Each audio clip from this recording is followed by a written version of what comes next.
Huh, grabe, napakainit na ngayon mga idol. Pero kailangan namin magtanim kahit mainit. May pinreserve na naman akong taniman.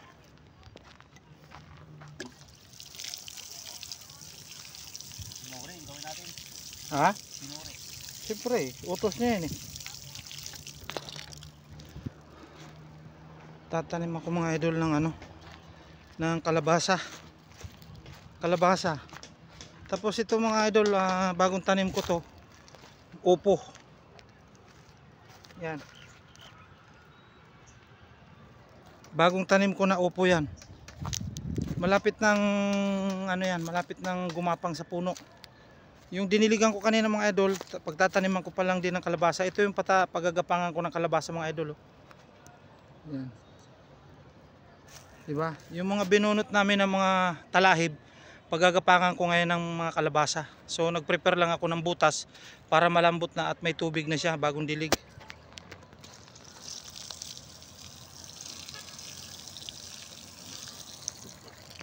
Bali 3 butas yan mga idol.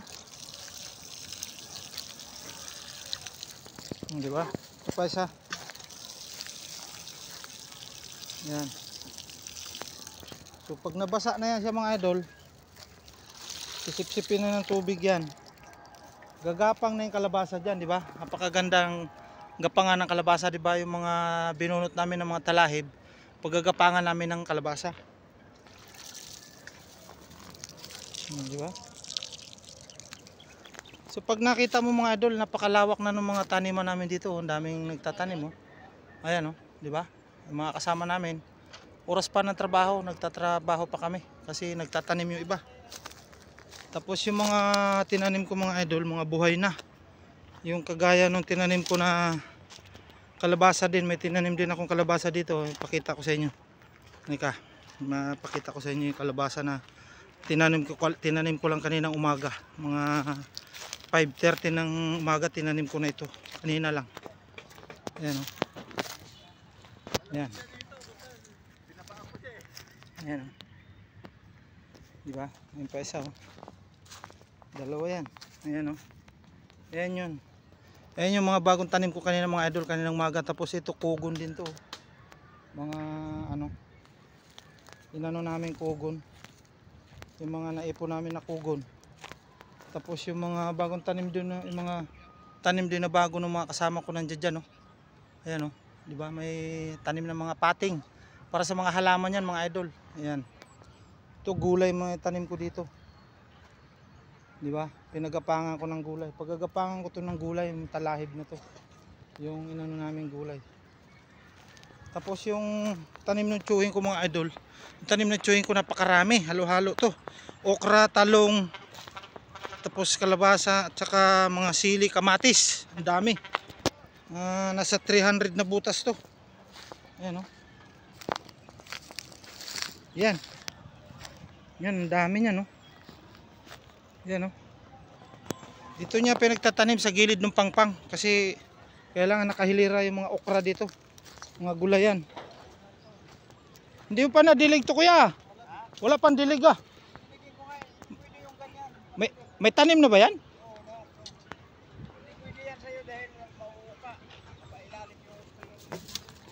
Hindi, pandilig ko lang doon, may dahon na yun eh. Hindi pwede sa buto to kasi maaanod. Ayan yung mga okra dito mga idol, oh. Mga na, may mga bunga na. So ang lawak ng mga taniman namin dito, no.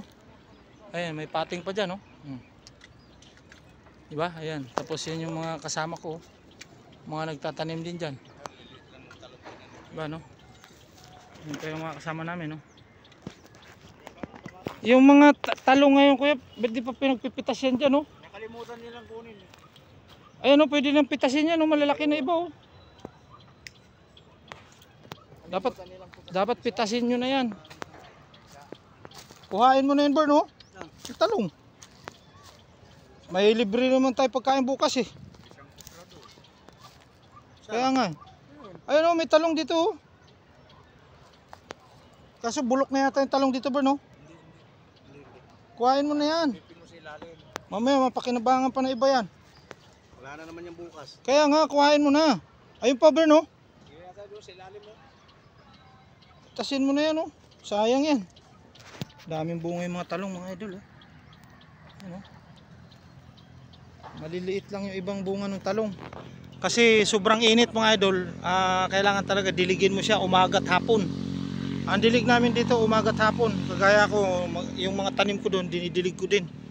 Ako yung nagtatanim doon sa kabila. Kalabasa at saka patula. Saka opo. Opo yung pinakita ko sa inyo kanina, mga idol. Ang dami. Ayan yung talong, ote. Mayroon, malaki na yan. Ayan, kunin mo na yan. Ito. Yan. Ayan, oh. Ito. Oh. Ay, sus. Ay, palakihin mo yan. Mawawala na yan dyan. Basta matigas na siya, magulang na yan. Ganyan nga kalaki yung ano eh. Ganyan nga kalaki yung kinukuha eh. Oo nga, no? Kuhain mo na yan. Basta matigas na. Pag ayaw mo, kuhain ko yan. Matigas na yan. Ito pa, oh. Magulang na yan. Oh. Yan mga sarap gulayin, yung mga ganyang kalalaki.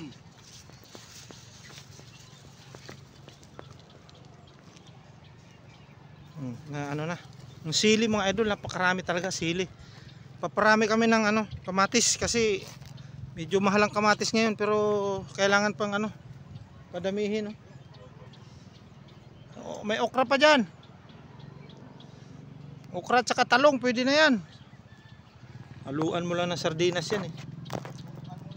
Sardinas lang. So marami kaming tinumpok dito, kagaya ng tumpok na yun, mga idol, oh. Ito pa, may isa pa dito, oh. Yan, oh. Yan, talahib. Ano namin yan, palibutan namin ng mga tanim yan ng mga gulay. Kasi pag hindi ka nagtanim dito, mga idol, wala kang aanihin. Kailangan mo talaga magtanim para mapakinabangan mo kahit paano may pang ulam-ulam. Kasi ang hirap dito bumili ng ulam, mga idol, kasi bundok to dito. Kailangan bababa ka pa doon sa kapatagan. Minsan walang tinda doon, kaya minsan wala kang mabiling ulam. Ay kung meron kang tanim na gulay, sahugan lang ng sardinas yan, pwede na, di ba? Kaya talo-talo na. So ayan na naman yung magdidilig ng tubig, oh. Ayan na naman yung tanker namin na nagdi-deliver ng tubig para pandilig. Ayan na, oh.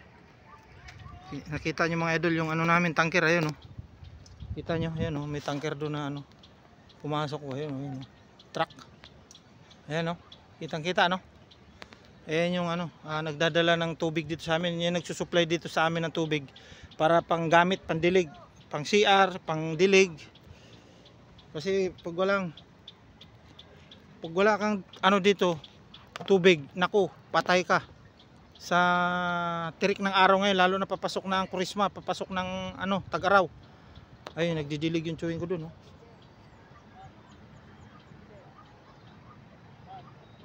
Yan. Tsatsagain mo talaga ang diligin isa-isa yung mga tanim mo, kasi pag hindi mo tsinagang diligin yan, nako, mahirapan ka talaga. Kaya shoutout, mga idol, ha. Salamat sa panonood nyo sa aking vlog. Sa lahat ng mga nanonood, mga idol, shoutout sa inyo lahat, mga idol, ha. Kita-kits tayo ulit, mga idol, sa susunod kong vlog. Bye bye.